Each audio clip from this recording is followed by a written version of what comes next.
Worthless help can't even keep the floor clean, Alexandra Harrington sneers, deliberately stomping her Louboutin heel through the janitor's just-mopped section. The black janitor freezes. 200 executives turn. Alexandra, 40, razor-sharp in Armani, knocks her coffee onto his cleaning cart. Brown liquid drenches his organized supplies, splashing his uniform. "Clean it up," she commands without eye contact, tapping his shoulder with manicured fingers. "Now!" He kneels silently. Alexandra strides to the platform, diamonds flashing under chandelier light. Cameras click. "As we celebrate this historic $10 billion merger," she announces, "I'm seeking a partner worthy of my empire." Her red lips curve into a predatory smile. "My challenge tonight. Speak 7 languages fluently, and I'll marry you tomorrow." Wealthy executives erupt in laughter. No one notices the janitor's eyes narrow. No one sees him straighten his back. No one realizes everything is about to change. Tech Fusion Summit, 2025. San Francisco's most exclusive venue transforms into a cathedral of wealth and power. Crystal chandeliers cast golden light across marble floors where billion-dollar deals materialize in handshakes. Security guards with earpieces block access to anyone below C-suite status. Waitstaff invisible, despite white gloves and perfect posture, carry trays of caviar and champagne flutes filled with $2,000 per bottle Dom Perignon. James Wilson, 53, moves methodically along the perimeter. His blue maintenance uniform blends into the background. 27 years on the job. Invisible. Unimportant. His calloused hands push the cleaning cart past clusters of laughing executives. The East Wing houses old money tech. Established titans who navigated from garage startups to global dominance. The West Wing showcases new money cryptocurrency magnates and AI visionaries with fresh billions and something to prove. Alexandra stands at the intersection. Her company, Harrington Global, bridges both worlds. Her father's legacy software empire provided the foundation. Her ruthless acquisition strategy built the tower. "She fired her entire executive team last quarter," whispers a Japanese investor behind his hand. "Replaced them overnight." "Doubled share price," counters his companion. "Brutal efficiency." James wipes a table, catches fragments of 12 different conversations in 9 different languages. He registers every word without changing expression. The room quiets as Alexandra approaches the podium for her formal address. Investors straighten. Rivals tense. A Saudi prince checks his stock portfolio. The German telecommunications CEO adjusts his tie. James glances up briefly, then returns to his work. His eyes, deep brown and watchful, miss nothing. Behind them, decades of knowledge nobody in this room would ever suspect. Alexandra taps the microphone once. The room falls silent. "Distinguished guests, valued investors, future acquisitions." A calculated pause for nervous laughter. "Welcome to the Tech Fusion Summit." Floor-to-ceiling screens illuminate behind her, displaying real-time stock prices, acquisition graphics, and her company's meteoric 5-year growth curve. Her silhouette sharp-shouldered and commanding casts a long shadow across digital projections of global expansion. Tonight marks not just a $45 billion merger, but the birth of the world's first truly borderless digital ecosystem. Applause ripples through the crowd. She doesn't acknowledge it. But global domination requires global understanding. Alexandra's voice drops an octave. "Which brings me to a personal matter." The crowd leans forward collectively. Alexandra Harrington never discusses personal matters. 3 failed engagements in 5 years. She shrugs, triggering sympathetic murmurs. Each failure traced to the same root cause, communication breakdown. The French ambassador nods knowingly. In business and life, true connection requires speaking the same language. Alexandra paces the stage, heels clicking like metronome beats. My next partner must navigate our worldwide operations without translators or cultural misunderstandings. She stops, scanning the room with laser-focused intensity. My challenge stands. Demonstrate fluency in 7 languages: English, Mandarin, Spanish, Arabic, Russian, French, and Japanese, and I'll consider you worthy of partnership. The Brazilian tech magnate whispers to his CFO, "Is she serious?" Alexandra's smile sharpens. Dead serious. Marriage, merger, metaphor, call it what you will. I'm done with limited perspectives. Excited whispers surge through the room. Single executives straighten postures. Married ones nudge polyglot colleagues forward. Any takers? Her eyebrow arches. 3 confident executives stand. A Stanford-educated venture capitalist. The multilingual Swiss banker. The Oxford-trained diplomat-turned-tech investor. Excellent. Alexandra nods. Let the auditions begin after dinner. The room buzzes with excitement. No one notices James quietly moving his cart toward the spilled coffee from earlier. No one sees him shake his head slightly at the spectacle unfolding before him. James maneuvers his cart through the crowd's blind spots. 27 years perfecting the art of invisibility. He becomes furniture. Background noise. The man executives look through, not at. His movements are precise, economical. No wasted motion. His weathered hands, once gesturing before university lecture halls, now wipe surfaces spotless. The wedding ring remains, worn thin, 13 years after Mariam's death. In the service corridor, he exchanges soiled rags for clean ones. His locker contains a small photo. James, in academic robes, arm around a smiling woman holding a linguistics department award. Beside it, hospital bills stamped "Final Notice," dated 15 years ago. He returns to the ballroom where Alexandra's challenge energizes the crowd. The Swiss banker demonstrates Mandarin to appreciative applause.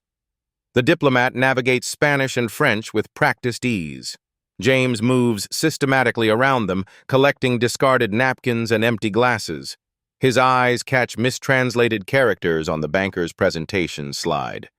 His ear registers the diplomat's subtle Portuguese accent, contaminating his Spanish pronunciation. A young server stumbles, nearly drops a tray. James steadies her with a quick, strong hand. "Thanks, Mr. Wilson," she whispers. "These people act like we're ghosts." "Better that way sometimes," he replies softly. "See more when you're invisible." He straightens a chair as Alexandra dismisses the venture capitalist's attempted German. Her criticism is surgical, precise. The man retreats, face flushed. James checks his watch. 3 hours until his shift ends. Then home to his small apartment where books in 37 languages line the walls, where translations, half-finished, wait on his desk, where rejection letters from academic institutions pile unopened. He sighs silently and moves on to the next table.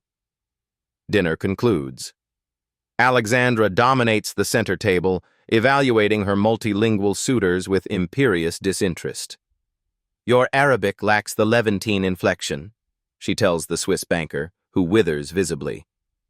James approaches to clear Alexandra's barely touched plate. Her diamond bracelet catches on the tablecloth as she gestures dismissively at the diplomat's attempt at Japanese. "Excuse me," James murmurs, reaching carefully to free the fabric. Alexandra jerks her arm away. "Don't touch me." Her voice slices through nearby conversations. Heads turn. "My apologies, ma'am. Your bracelet—" "If I need jewelry advice from the cleaning staff, I'll ask." Laughter ripples around the table. Alexandra's eyes narrow. "Actually, since you're interrupting my evaluation—" She stands abruptly, commanding attention. The room quiets. "Our friend here presents a perfect object lesson." She points at James. "Look around this room. The difference between success and servitude is communication." James stands perfectly still, eyes forward. Decades of dignity compressed into rigid posture. Alexandra circles him like a shark. Our multilingual candidates seek global influence. Meanwhile, I doubt our janitor here can properly pronounce the cleaning products he uses. More laughter, uncomfortable now. A few executives look away. Language separates leaders from laborers. She deliberately knocks over her water glass. Ice cubes scatter across white linen. Clean that up. James kneels silently, methodically collecting ice from the floor. See? No words needed for simple tasks, Alexandra continues. While we discuss billion-dollar opportunities in multiple languages, some only need to understand mop and broom. The CTO shifts uncomfortably. The Korean executive examines his napkin.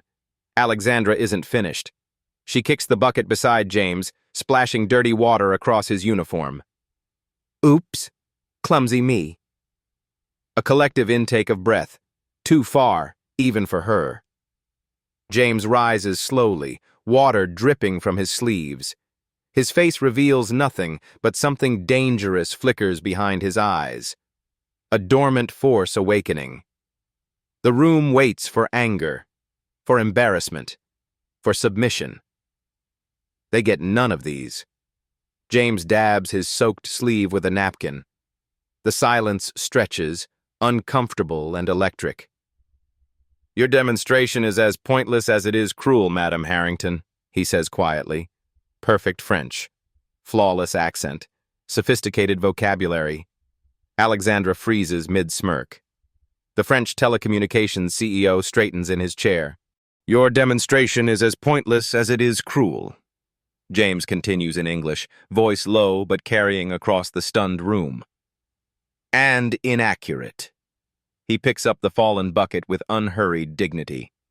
Alexandra recovers quickly, arching one perfect eyebrow. Congratulations, you've memorized a French phrase, perhaps from a cleaning product label? No, from my years as a visiting professor at the Sorbonne, before circumstances changed my trajectory. His response flows effortlessly. The French CEO whispers a translation to his wide-eyed companion. No, from my years as a visiting professor at the Sorbonne, before circumstances changed my trajectory. Alexandra's composure slips momentarily. She shifts strategies. One language? Impressive for maintenance staff. Still 6 short of my challenge. I wasn't accepting your challenge, Ms. Harrington. James wrings water from his cloth into the bucket. Merely correcting your assumption. He turns to leave, then pauses. And for the record, I can correctly pronounce all cleaning products in more languages than you would probably recognize. The Spanish investor chokes on his champagne. His assistant whispers, He said he can correctly pronounce all cleaning products in more languages than she would recognize. A ripple of murmurs, surprised glances. The invisible man suddenly visible. Alexandra's eyes narrow dangerously. You're interrupting a private business function with theatrics. Return to your duties or return to unemployment. James nods once, face impassive. As you wish, madam. As you wish, madam, translates the Saudi prince automatically, then looks surprised at himself. James wheels his cart toward the exit, back straight, pace unhurried. Wait! Alexandra's command halts him. She stalks forward, stilettos punctuating each step. You seem eager to showcase your parlor tricks. Perhaps you'd like to entertain my guests properly? Her smile doesn't reach her eyes.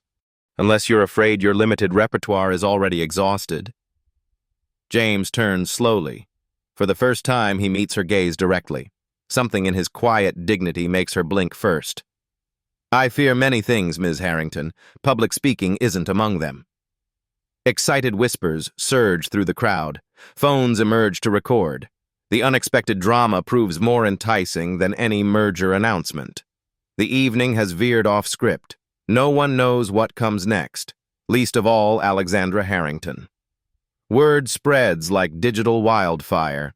Executives abandon dessert tables. Investors desert networking circles. Within minutes, the crowd rearranges itself around the unfolding spectacle. "The janitor speaks 3 languages?" whispers a Tokyo tech investor.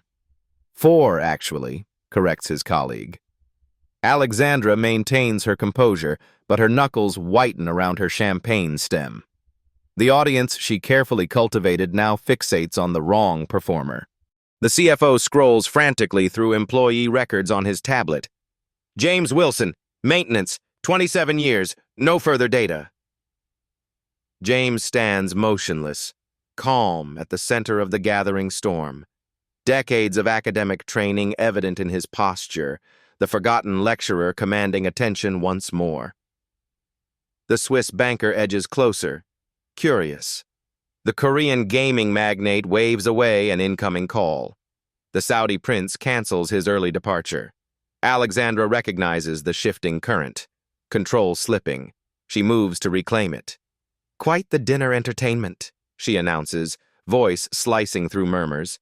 "But let's not waste everyone's valuable time with party tricks." She gestures dismissively. "Back to business." "Would you mind letting him speak?" interrupts the Japanese CEO. His suggestion to let James speak spreads through urgent translations. The crowd's focus intensifies. Phones rise higher. Social media directors for 3 major corporations draft posts. Alexandra's social media manager whispers urgently, "This is trending already." "Language janitor, Art Harrington challenge." James waits, patient as stone. Alexandra calculates rapidly. Attempt to shut this down? Risk appearing afraid? Let it continue? Risk humiliation. She chooses offense. "Fine." She circles James like a predator. "My multilingual maintenance man has captured your interest. Let's indulge this disruption." She snaps her fingers, and assistants rush to position microphones. Stage lighting shifts. James remains still as the crowd presses closer. The server he helped earlier slips him a glass of water. He nods thanks. 7 languages, wasn't it? Alexandra's smile tightens. "My marriage challenge stands, though I doubt our ambitious janitor can deliver." The room crackles with anticipation. Corporate rivals exchange speculative glances. This unexpected drama now overshadows the billion-dollar merger. James takes a single, centering breath. The real test begins. Alexandra signals her assistant, who projects a world map onto the wall. Red dots illuminate global company locations. "Let's make this official." Her voice carries professional menace. "Japanese first. Describe our Tokyo acquisition strategy." She smiles thinly. Technical vocabulary. Corporate jargon. A trap designed for failure. James steps forward. The spotlight catches dust particles on his blue uniform. The contrast between his workwear and the formal attire surrounding him couldn't be starker. "Ms. Harrington's Tokyo strategy is based on acquiring small company IP and rescaling it for global markets," he begins. The Japanese executives lean forward, eyes widening. His pronunciation isn't merely correct, it's regional, with the subtle Tokyo business district inflection. His explanation of Harrington's strategy to acquire small company IP and rescale it globally is technically perfect. Alexandra's smile falters. "Mandarin next," she snaps. "Explain semiconductor supply chains." Without hesitation, "Our semiconductor supply chains are experiencing global manufacturing pressures and geopolitical tensions." The Chinese contingent nods appreciatively at his nuanced analysis of manufacturing pressures and geopolitical factors. "Russian." Alexandra's voice sharpens. "Discuss energy infrastructure investments." James switches seamlessly. "Energy infrastructure investments must consider not only short-term profits but long-term sustainability." The Ukrainian investor whispers, "His accent is Moscow academic, not St. Petersburg business." Interesting. Alexandra's eyes narrow. This isn't memorization. This is fluency. Expertise. A whisper passes through the crowd. Who is this man? The Swiss banker abandons his own multilingual aspirations, captivated by James's performance. The diplomat records discreetly. Arabic, Alexandra demands, voice tight. Immediately. As James begins flowing Arabic explanation of Middle Eastern market dynamics, the Saudi prince raises his eyebrows in respect. Alexandra interrupts. Enough. Anyone can memorize phrases. Would you like me to repeat what I said in Arabic? Asks the Saudi prince suddenly, requesting James repeat his statement. James does so flawlessly, then adds additional analysis in Arabic that makes the prince nod appreciatively. The crowd murmurs, 4 languages down, 3 to go. Alexandra's confident smile has vanished completely. As James answers questions in multiple languages, fragments of his past surface through the corporate whisper network. The CFO's assistant rushes forward with a tablet. Found something. James Wilson, Ph.D. in Comparative Linguistics, published in On Screen, Now, Alexandra commands. The wall display shifts. Academic journals, university positions, research papers on endangered dialects, awards for translation work. Then, abruptly, nothing. Career vanished 15 years ago. Conversations buzz. Says he was department chair at 7 published dictionaries. Pioneering work in computational linguistics before it was... James watches impassively as his former life materializes in digital fragments. The life he packed away. The credentials he never mentions. A memory flashes across his mind. Hospital corridors. Sterile fluorescence. Experimental treatment not covered by insurance. Mariam's hand, weak but determined, gripping his. Don't sacrifice everything. His desperate promise. Whatever it takes. Resignation letter. Academic colleagues' confusion. Selling their home. The first day in maintenance uniform.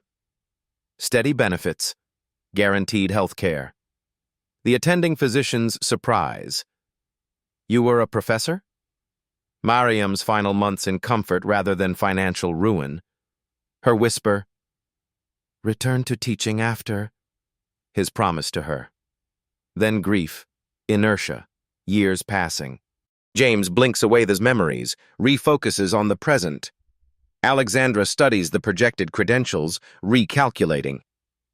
Impressive historical footnote, she announces, emphasizing past tense. But academic theories rarely translate to practical business applications. Her strategy shifts visibly. Your university career ended 15 years ago. Languages evolve. Technology transforms terminology. She gestures to the display. Show us Spanish. Discuss current artificial intelligence integration challenges. James nods once. With pleasure. Current difficulties in artificial intelligence integration center on 5 critical areas. His technical explanation flows flawlessly, incorporating vocabulary that didn't exist during his academic career. Terms coined just months ago. The Spanish tech developers exchange glances, impressed. Alexandra's expression hardens. The Saudi prince smiles slightly. The Japanese CEO nods with growing respect. The crowd senses a turning point. Power dynamics, shifting like tectonic plates beneath the marble floor. And James Wilson, invisible for decades, stands in the spotlight, somehow both out of place and exactly where he belongs. Alexandra paces the perimeter of the impromptu stage, heels striking marble like punctuation marks. Her strategy evolves visibly, from dismissal to discrediting to desperation. Hindi, she demands abruptly. Not one of the 7 challenged languages. Without hesitation, our business model in India is based on local capabilities. James explains their business model in Hindi with regional nuances that make the Indian executives nod appreciatively. Swedish. Our Nordic expansion strategy focuses on 3 main areas. His explanation of Nordic expansion strategy incorporates technical terms and cultural references that earn approving murmurs. Swahili. He transitions smoothly. The African market has been neglected. His analysis of overlooked African markets demonstrates not just language proficiency, but geopolitical awareness. The pattern continues. Each curveball met with calm expertise. Each trap navigated with dignified precision. Between challenges, James stands perfectly still. No nervous fidgeting, no triumphant glances. The embodiment of quiet competence. The executive's attention has completely shifted. Alexandra no longer commands the room James does, without appearing to seek control. Phones buzz throughout the crowd. Who is this guy? Check his publication history. Potential PR opportunity? Recruitment target? The maintenance staff gathers at service entrances, watching with stunned pride as one of their own commands the stage. The young server who gave James water beams like she's witnessing history. Alexandra's social media manager whispers urgently, "Hat hiring Wilson trending nationally, 17 corporate accounts already posting, 5 languages beyond the original 7. Each flawless. Each demonstrating not just linguistic skill, but deep cultural and business understanding." Alexandra halts her pacing. Her expression crystallizes into cold calculation. She signals her assistant, who slides forward with a tablet. "Polish," she says, studying the screen intently. James responds with a nuanced explanation of Eastern European market dynamics. The crowd applauds spontaneously. The Swiss banker records notes. The diplomatic attaches whisper urgently into phones. Alexandra's gaze locks onto James. Not anger now, something more dangerous. Recognition. Reassessment. The hunter acknowledging worthy prey. The physical repositioning happens gradually, then suddenly, like a market correction after prolonged imbalance. Executives who had edged away from James now gravitate closer. Those who once blocked his path with their backs now turn to face him. Alexandra's inner circle subtly expands to accommodate his presence. A waiter approaches with champagne, not for Alexandra, but for James. "I don't drink during work hours," James declines politely, voice carrying the same respectful tone he'd use with anyone. The consistency of his dignity, regardless of his audience, registers with watching executives. The Korean gaming CEO removes his designer jacket, muttering about room temperature. The gesture's subtext is clear to everyone, reducing the visible markers separating him from the man in the maintenance uniform. Alexandra notices everything. Her posture stiffens incrementally. "Your linguistic party tricks are impressive," she concedes, voice tight. "But success requires more than memorizing phrases. It demands strategic thinking, global perspective." "Global perspective begins with cultural humility," James responds in Spanish. "Global perspective begins with cultural humility." The Mexican investor nods appreciatively, typing the quote into his phone. "Tell me, Mr. Wilson," Alexandra continues, "after demonstrating all these abilities, why remain a janitor? Why waste potential cleaning up after others?" The room tenses, the question loaded, barbed. James pauses. "There's dignity in all work done well, Ms. Harrington." His response carries neither defensiveness nor apology. "And sometimes life presents choices between what we want and what others need." Something flickers across Alexandra's face recognition, perhaps. She masks it quickly. "Noble sentiment," she replies, voice cooler. "But this isn't a charity gala. It's business." She turns to the crowd. "While entertaining, this demonstration lacks relevance to our purpose tonight. Let's return to—" "I disagree," interrupts the Japanese CEO, standing. "Mr. Wilson's knowledge would be extremely valuable to our global strategy." His assertion that James's knowledge would be valuable to their global strategy sparks murmurs of agreement. Alexandra's smile turns razor sharp. She isn't accustomed to interruption. The power balance shifts again, visible as changing current in still water. David Chen steps forward. Harrington Global's CTO technical genius, reluctant executive, Alexandra's longest surviving hire. "I'd like to ask Mr. Wilson a question," he says, voice quiet but firm. Alexandra's eyebrow rises dangerously. Chen ignores the warning. "Our AI translation project has stalled for months," he continues, "particularly with low-resource languages and idiomatic expressions. From your academic background, what approach would you recommend?" The question-specific, technical, impossible to anticipate silences the room. James considers thoughtfully. "The current transformer architecture struggles with contextual nuance. I'd suggest a hybrid approach integrating linguistic rules with neural networks, particularly for languages with limited digital footprints."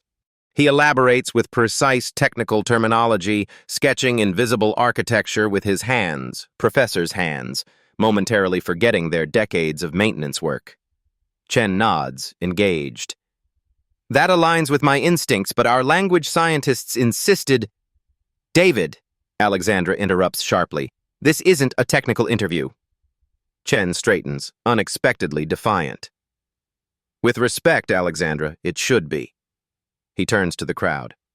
"I grew up cleaning hotel rooms with my mother after school. Watched her treated as invisible while holding 2 degrees she couldn't use." His gaze returns to James. "We're overlooking expertise because it comes in unexpected packaging." Murmurs of agreement ripple through sections of the crowd. The Saudi prince nods thoughtfully. The Japanese CEO studies Chen with new interest. Alexandra's expression hardens into marble. "Your background makes for touching diversity talking points, David, but emotional appeals have no place in business decisions." "Neither does pride," Chen replies quietly. The challenge hangs in the air, not just to Alexandra's authority, but to her self-image as a rational, meritocratic leader. The room holds its breath, watching her calculate her next move. Alexandra's recovery is masterful. Her laugh light dismissive diffuses the tension. "You're right, David. Merit matters." She gestures toward James. "Our maintenance staff member has certainly demonstrated linguistic versatility." She moves center stage, reclaiming focus. "But my challenge specified 7 particular languages for business reasons." She ticks them off her manicured fingers. English, Mandarin, Spanish, Arabic, Russian, French, Japanese. James has demonstrated all 7 flawlessly. The crowd knows it. Alexandra pivots. "However, true global leadership requires engaging with markets beyond the obvious." Her smile sharpens. "Including indigenous communities controlling critical resources." The projector displays a map of northern Canada, a remote region highlighted in red. "The Inuit community of Nunavik," Alexandra continues, "sitting on rare earth deposits essential for our next-generation quantum processors, a community resistant to outside development." Uneasy murmurs ripple through the crowd. Her challenge has evolved from linguistic showcase to something more calculated. Their dialect Inuktitut has rejected standardization efforts. Most translators fail. Even AI systems struggle with its nuances. She turns to James, eyes glittering. "Our final language challenge.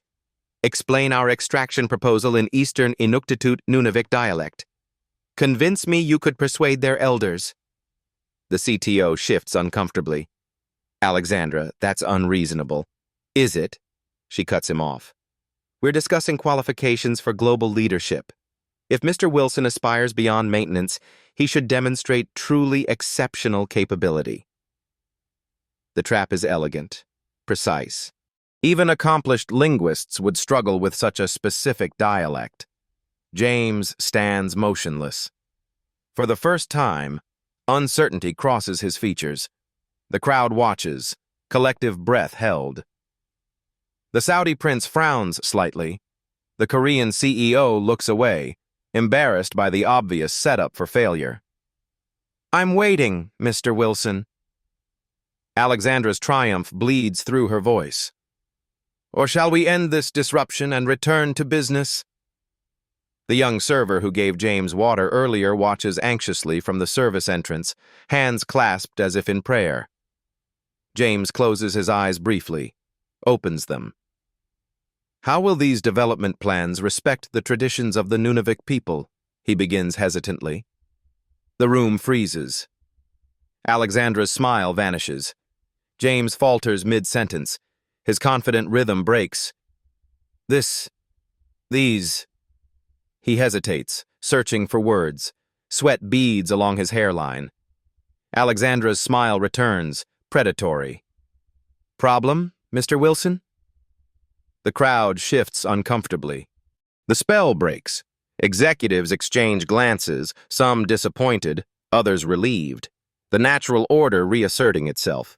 James clears his throat, starts again.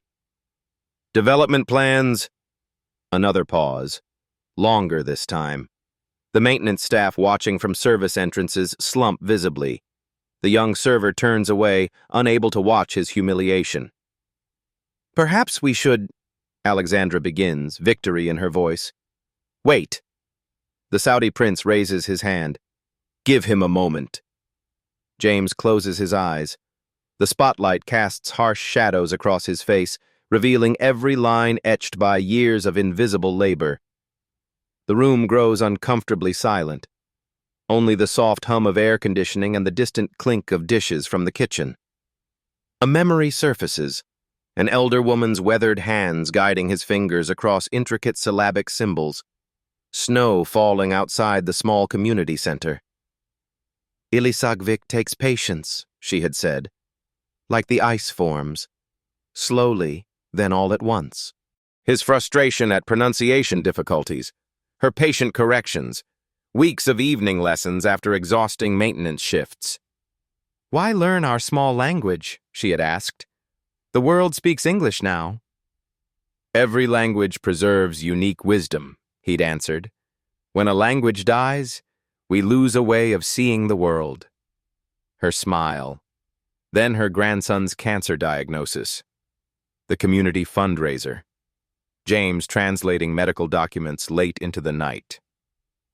James opens his eyes. The room waits, expectant. Alexandra's expression shows the precise calculation of a predator sensing wounded prey. The Swiss banker checks his watch. The Japanese CEO shifts toward the exit. The moment stretches, taut as a wire. James looks down at his maintenance uniform, at his worn shoes, at hands that haven't held chalk or conference pointers in 15 years. Something in his posture changes, almost imperceptible. A decision made. He meets Alexandra's gaze directly, takes a deep breath. The next words he speaks will determine whether he returns to invisibility or steps fully into the light. This dialect, James begins in English, voice finding new strength, isn't something I learned from textbooks. The room stills. Even Alexandra doesn't interrupt. 15 years ago, while my wife battled cancer, I took maintenance work at this company for the health benefits. No self-pity colors his tone. Simple facts. The experimental treatment cost more than a professor's salary could cover. He gestures to the map still displayed on the wall. 3 years after Mariam passed, I was assigned to clean the conference rooms during the Nunavik mining negotiations. The Inuit elders brought no translators, trusting none. Understanding dawns on executive faces. The CTO leans forward intently. Each night I'd find elders alone, frustrated by broken communication, by deliberate mistranslations, by terms hidden in legal jargon. James squares his shoulders. So I studied. Found an elder willing to teach me. Anna Kotyurk. Spent 2 years learning after shifts, weekends. His voice strengthens. Not for career advancement, not for corporate advantage, for basic human dignity. So they could understand what they were truly being offered and what they were giving up. He turns to Alexandra. The dialect's complexity isn't in vocabulary. It's in cultural worldview, relationship to land, concepts that don't translate to extraction economics. A murmur runs through the crowd. The Saudi prince nods slowly, understanding the implications. Ms. Harrington, your proposed extraction terms, which you just asked me to explain, contain provisions the community explicitly rejected 3 years ago. Alexandra's expression hardens. You're stepping well beyond. The land belongs to the people, not to shareholders. Its resources can only be used by those who serve as stewards, James continues in flawless inuktitut. The land belongs to the people, not to shareholders. Its resources can only be used by those who serve as stewards. He translates himself. The land belongs to the people, not to shareholders. Its resources can only be used by those who serve as stewards. Alexandra's face remains expressionless, but her knuckles whiten around her champagne stem. I can speak their language, James concludes quietly, but I won't use it to mislead them. The silence that follows carries weight. Not embarrassment now, but recognition. Respect. The CTO's eyes shine with unexpected emotion. The Japanese CEO nods thoughtfully. For the first time all evening, Alexandra Harrington appears genuinely rattled. The air crackles with unspoken tension. Alexandra's challenge has backfired spectacularly. What began as humiliation has transformed into revelation. She recovers quickly. Touching anecdote. However, do you speak the Dene language? Interrupts the Canadian Resources Minister unexpectedly. His question whether James speaks Dene catches everyone off guard. James turns, surprised. Yes, I speak Chippewayan Dene. His confirmation that he speaks Chippewayan Dene flows naturally. The minister's eyebrows rise appreciatively. Remarkable. We've struggled to find qualified translators for our Northern Territory negotiations. Alexandra attempts to regain control. While these obscure dialects are anthropologically interesting, Punjabi? Calls out the Indian tech investor. Yes, I can speak Punjabi, James responds effortlessly. Vietnamese? Asks the Southeast Asian trade representative.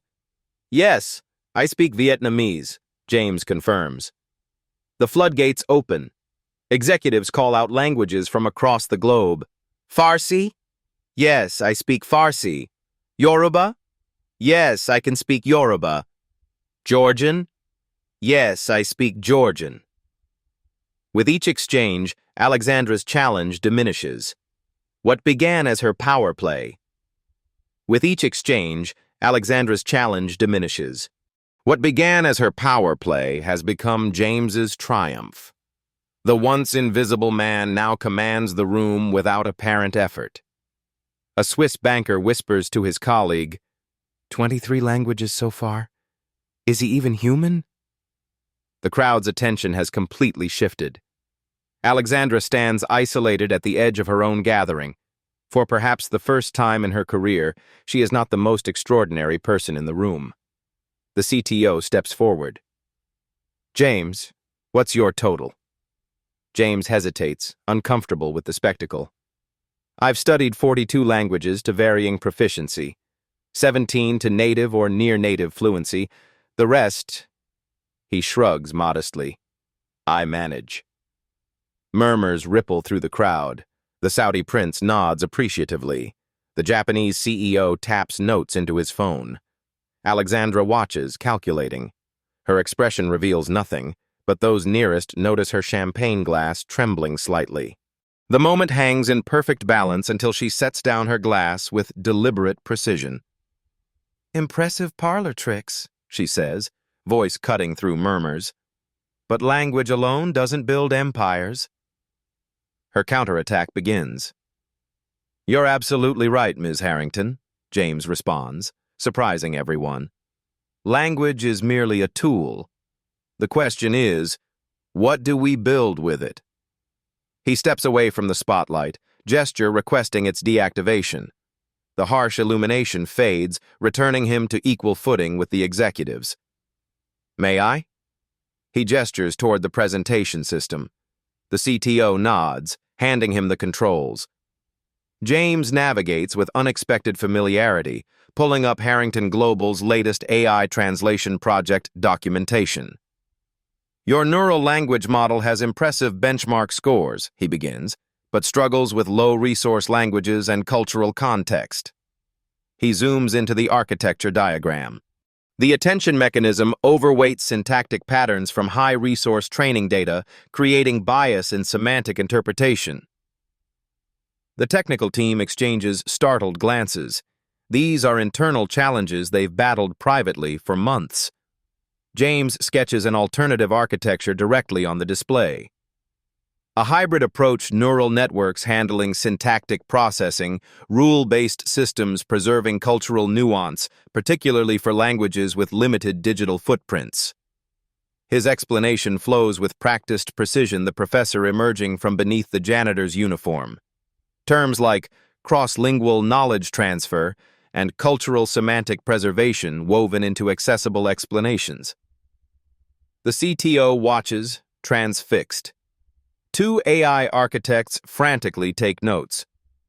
This approach increased translation accuracy by 37% in a university project I consulted on before. James hesitates. Before my career change.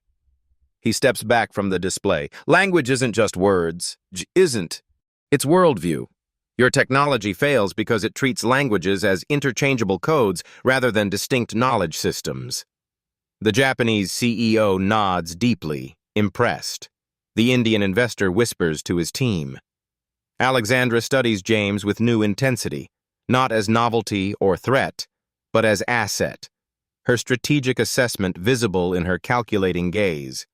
It begins with a single pair of hands. The CTO standing alone, clapping slowly. The Japanese CEO joins next. Then the Saudi prince. The Korean gaming magnate rises to his feet. Like contagion, it spreads. Scattered applause becoming thunderous ovation. James stands perfectly still, expression a complex mixture of emotions. Pride long buried. Vindication. Discomfort with attention after decades of invisibility. The maintenance staff erupts from service entrances, propriety forgotten. Their collective joy for their colleague overwhelming protocol. The young server who gave James water jumps up and down, cheering. Alexandra watches, face unreadable. Her calculated response awaits the crowd's reaction. The Korean CEO approaches James first, business card extended between two hands, bowl respectful. My company would be honored to discuss opportunities. Others follow. A flood of cards, handshakes, contact information exchanged. The invisible man suddenly the most visible person in the room. MIT is reopening their computational linguistics chair. Our foundation funds indigenous language preservation. The UN Translation Division has several director positions. James accepts each card with quiet dignity. No triumphant smiles, no glances toward Alexandra. The validation he receives now doesn't erase decades of overlooked potential. The Swiss banker who had competed for Alexandra's challenge hours earlier approaches, extending his hand. I've studied languages my entire life and never achieved what you demonstrated tonight. Remarkable. The applause gradually subsides. The crowd waits, expectant. All eyes shift between James and Alexandra. The power dynamic has inverted completely. The billionaire CEO and the maintenance worker, roles reversed in the court of professional respect. Alexandra steps forward, expression composed. The room holds its breath. Her next words will define not just James's future, but her own character before her peers. Alexandra approaches with measured steps. The crowd parts instinctively. Power still emanates from her, but its nature has changed. No longer assumed, now deliberately projected. Mr. Wilson, she addresses him formally, voice carrying throughout the silent room. It appears I've made a significant oversight. No apology. Alexandra Harrington doesn't apologize, but the acknowledgement itself represents unprecedented concession. The CTO steps forward. James, Harrington Global's Applied Linguistics division has struggled since inception. Our AI translation team lacks the cultural linguistic framework you just outlined. He glances at Alexandra, receives a nearly imperceptible nod. We'd like to offer you the position of Global Communications Director, overseeing all language AI development, international negotiations, and cultural integration strategies. Murmurs ripple through the crowd. Not entry-level, not middle management, a C-suite adjacent position, reporting directly to the executive team. Compensation package starting at 7 figures, the CTO continues. Full benefits, research budget, publication opportunities, immediate start. James stands perfectly still, the cards from competing offers still clutched in his hand. 27 years of maintenance work. 15 years since his last academic position. The position includes university partnership opportunities, the CTO adds. Teaching positions at partner institutions. James's expression shifts slightly. The professor within stirring at the mention of returning to classrooms. Alexandra watches, calculating. Her company needs his expertise, a fact she's pragmatic enough to acknowledge despite personal discomfort. Consider it overnight, she says, voice neutral. My team will prepare the formal offer. She extends her hand. The gesture businesslike, professional acknowledges him as equal. No longer invisible, no longer beneath notice. James hesitates a fraction of a second before accepting the handshake. The room erupts in renewed applause. Cameras flash. Social media directors draft announcements. The maintenance staff watches, faces reflecting complex emotions, pride for their colleague, awareness of what his departure will mean. The formal proceedings conclude. Executives cluster in animated conversation. James fields questions from potential collaborators. The maintenance staff waits by the service entrance, celebration ready once their colleague finishes. Alexandra stands slightly apart, champagne untouched, watching. Her social media team approaches cautiously. This is generating unprecedented engagement, the director begins. We should position the company as having discovered hidden talent. We didn't discover anything, Alexandra interrupts sharply. He was here all along. Her gaze remains fixed on James. Something complex moves behind her carefully composed expression. The CTO approaches. Alexandra, I've already pulled preliminary paperwork. HR can expedite. David, she cuts him off. A moment alone. The room clears quickly. Alexandra Harrington's requests function as commands. She moves to the window, city lights reflecting in the glass. James approaches when beckoned, standing at a respectful distance. 27 years, she says finally. You cleaned these floors for 27 years. Not a question. An assessment. Yes, Ms. Harrington. While holding credentials that would have placed you in our executive ranks. James says nothing. Why? The single word carries genuine curiosity beneath the demand. My wife needed specialized treatment. Your company offered the best health benefits for maintenance staff in the city. Simple facts, no emotional appeal. Afterwards, inertia, grief, the path of least resistance. Alexandra turns from the window. My father started this company selling software from our garage, built it through relentless talent acquisition. His first rule? Hire people smarter than yourself. She studies James. He would have found you within 5 minutes of conversation, regardless of your position. I failed to see what was directly before me. Not quite an apology, but for Alexandra Harrington, an unprecedented acknowledgement. The humiliation tonight was calculated, she continues. I test all potential executives ruthlessly. Had I known your capabilities, the method would have differed, not the intensity. James nods once, understanding the complex admission. The offer stands, she concludes. But know this, I expect excellence without excuses. Your background makes for an excellent story. Your performance is what matters now. I understand, James replies simply. Good. Alexandra extends her hand again. Welcome to the executive floor, Mr. Wilson. The handshake this time carries different weight. Not introduction, but alliance. The maintenance team erupts in cheers when James enters their break room. Hand-drawn signs, a hastily arranged cake, genuine celebration. We always knew you were something special, Wilson, calls the night supervisor, clapping him on the shoulder. The way you'd help my son with math homework, adds an older cleaner. Should have known you weren't just good with numbers. The young server who gave James water hugs him impulsively. You showed them. You showed them all. James looks around at these people invisible to executives, but essential to each other. His colleagues for decades. His surrogate family after Mariam died. I couldn't have survived without you all, he says simply, voice thick with emotion. Speech, someone calls from the back. James shakes his head, smiling. Just thank you for seeing me when no one else did. Applause, laughter, tears, recognition in its purest form. The executive floor of Harrington Global looks different now. Glass walls replaced opaque barriers. The innovation lab relocated centrally rather than hidden in the basement. Communication flows visibly through the redesigned space. James Wilson walks through the corridor, tablet in hand.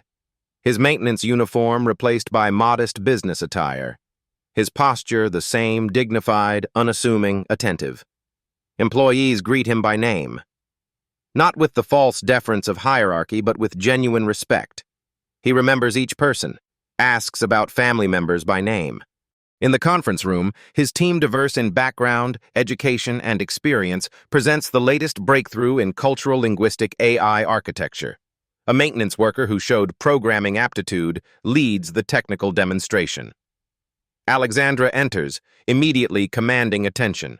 Her leadership style unchanged, demanding, precise, unwilling to accept mediocrity. But something has shifted subtly in her approach. The Nunavik partnership numbers, she requests, reviewing the quarterly reports. The screen displays unprecedented metrics, ethical resource extraction, profit sharing with indigenous communities. Sustainability benchmarks exceeded. The community elders have invited our board to their seasonal celebration, James reports. A significant honor. Alexandra nods once, the closest she comes to expressing satisfaction. And the Language Preservation Initiative? 17 endangered dialects documented, 9 with developing AI support. Good, she says simply. Continue. Progress measured not just in profit, but in potential preserved. James pauses before the maintenance break room door, takes a deep breath, straightens his tie, still unaccustomed to the formal attire after decades in uniform. He enters to warm greetings. These monthly meetings, his insistence when accepting the executive position, keep him grounded, connected to the foundation that supported him for 27 years. Got something for you all, he announces, distributing envelopes. Inside each, an invitation to the company's annual leadership summit. Not as servers, not as cleaning staff, as recognized participants. The Hidden Talent Initiative launches next month, James explains. Alexandra has approved a company-wide skills assessment, voluntary, anonymous, designed to identify capabilities beyond current roles. Murmurs of surprise ripple through the room. The company overlooked me for 27 years, James continues. How many others are we missing? How much potential remains untapped because we don't look beyond uniforms and titles? The young server who once slipped him water now in entry-level management through his recommendation raises her hand. Will it really matter? Will executives actually care? James smiles. Some won't. Change happens gradually, but some will. And that's where we begin. He looks around at these essential workers, invisible to many, but seeing everything. Where in your life are you being underestimated? Where might you recognize untapped potential in others? Sometimes the most extraordinary talents are hidden in plain sight. If you were moved by James's journey from invisibility to recognition, don't let this message fade. Hit that like button to help others discover this story of hidden potential and dignified triumph. Subscribe to PAP Stories for more powerful narratives that challenge perceptions and celebrate overlooked excellence. We uncover the extraordinary stories that society often misses, just like Alexandra almost missed James. Remember, your own potential or someone else's might be hiding in plain sight.